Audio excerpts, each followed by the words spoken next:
พี่น้องบูมว่าท่านยู่แสงทองศิลปินในค่ายของแพ้วเผาแสงทองมาล่าออกอย่างเป็นทางการแล้วพี่น้องเอ๋ยน้องบูมนี่ผู้ตา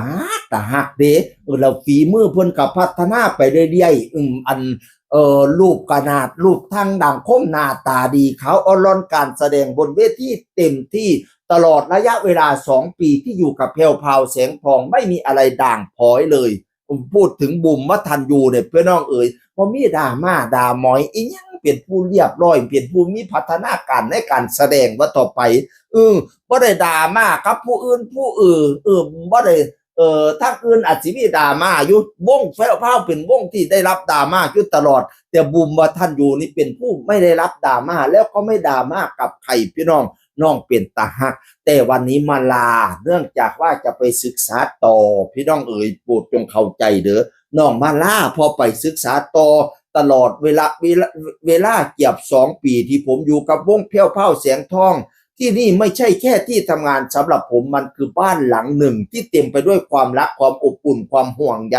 ที่ทุกคนมีให้กันตลอดเวลาผมโชคดีที่ได้มาพ่อกับบอดแพ้วได้พ่อกับแม่ยุ้ยเปรียบเสมือน2 คนนี่เป็นแม่ของผมที่ให้ชีวิตกับเด็กน้อยคนหนึ่งอย่างผมได้มายืนอยู่บนเวทีได้เรียนรู้การใช้การทำงานการใช้ชีวิตคอยสอนคอยเตือนคอยดูแลผมมาตลอดว่าฉันบ้านะแล้วก็หักแพงพี่น้องหอบกระเช้าไปล่าแม่แพ้วล่าบอดดุยล่าบอดสั้นพี่น้องเอ๋ยแล้วก็ขอบคุณพี่น้องป้องไปที่สุกงูตลอดมาขอบคุณพ่อแม่อัน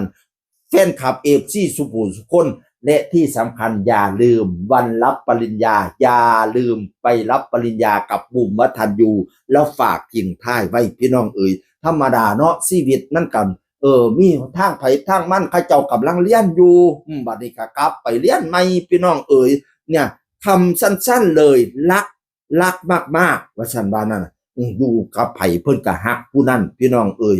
แม่นว่าสิมีดราม่าหยังก็ตามสร้างเฮาเป็นลูกน้องเพิ่นเฮาก็อยู่กับเพิ่นแบบมีความสุขเพิ่นสอนเพิ่นบอกอีหยังเปรียบเสมือนเพิ่นเป็นแม่2 คนแม่ยุ้ยแม่แพ้วพะนะว่าอุ๊ยเราเว้าดีพี่น้องแล้วก็เป็นผู้ตาฮักตลอดนะวางตัวดีตลอดแล้วก็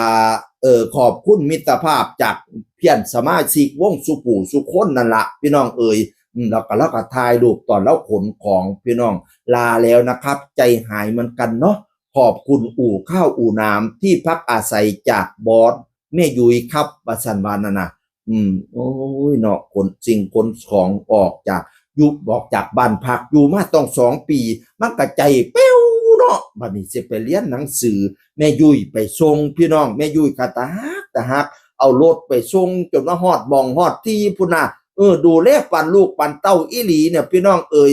ไม่ชอบที่สุดคือการจากลาโบกมือบายบายล่าแม่ยุ้ยพี่น้องบางหลาเอ้ยไปเรียนหนังสือก็ตั้งใจเรียนเนาะชีวิตคนมันอีกยาวไกลอยู่ดอกเรียนจบก็จังเข้ามาเป็นศิลปินใหม่แล้วก็เอารูปเก่ามาลงสมัยเรียนอยู่วิทยาลัยดุริยางคศิลป์พะนะว่าโอ้ยผู้รอก็เนาะใส่ชุดนักศึกษาก็ได้บัดนี้สิกลับไปเป็นนักศึกษาอีกรอบเรียนให้มันจบจังเว้ากันไม่เด้อเรียนให้จบแล้วพบกันวันรับปริญญาแม่ๆอย่าลืมไปรับปริญญาน้องบุ๋มวัฒนยูแสงทองก็ให้สมมุ่งมาตรดังปรารถนาเด้อไปเฮียนก็ให้เฮียนให้จบเด้อบักลาคำแพงอีพอเสียงคือคนเก่าเว้าสู่ฟังสวัสดีครับ